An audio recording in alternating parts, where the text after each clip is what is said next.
মাত্র এক আসনের নাম ঢাকা ৮।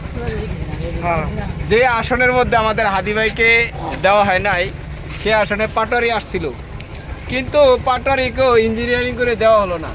যিনি গিয়েছিলেন উনি হলেন মুফতি আলম মেদিক টাকান আপনি, যিনি গিয়েছিলেন উনিও বর্তমানে সিঙ্গাপুর। তার মানে এই আসনটাও একটা অভিশপ্ত আসন সারা বাংলাদেশের মধ্যে।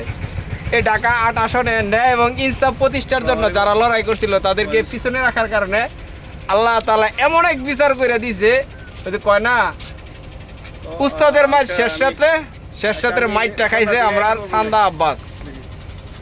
সুতরাং সারা বাংলাদেশের মধ্যে যারাই রাজনীতি করেন এখান থেকে শিক্ষা নেন। যদি শিক্ষা না নেন তাহলে ভবিষ্যৎ আপনাদেরও খারাপ হবে। উনি বর্তমানে সিঙ্গাপুরে আছে, কি অবস্থা আছে সেটা আল্লাহ জানে। কিন্তু সবচেয়ে বড় কথা হলো আমাদের হাদি ভাইকে ওখানে দেওয়া হয় নাই।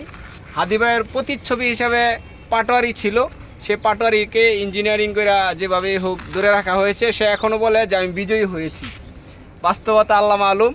কিন্তু এই অভিশপ্ত আসনের মধ্যে আমি মনে করি ন্যায় ইনসাফ যতদিন প্রতিষ্ঠা না হবে ততদিন পর্যন্ত এই অভিশাপ দূর হবে না এই আসন থেকে। সুতরাং এমন কাউকে ওখানে বসানো হোক যে ন্যায় এবং ইনসাফের প্রতি লড়াই করে। আল্লাহ তাআলা আমাদেরকে এই ভিডিও থেকে শিক্ষা নেওয়ার তৌফিক দান করুন।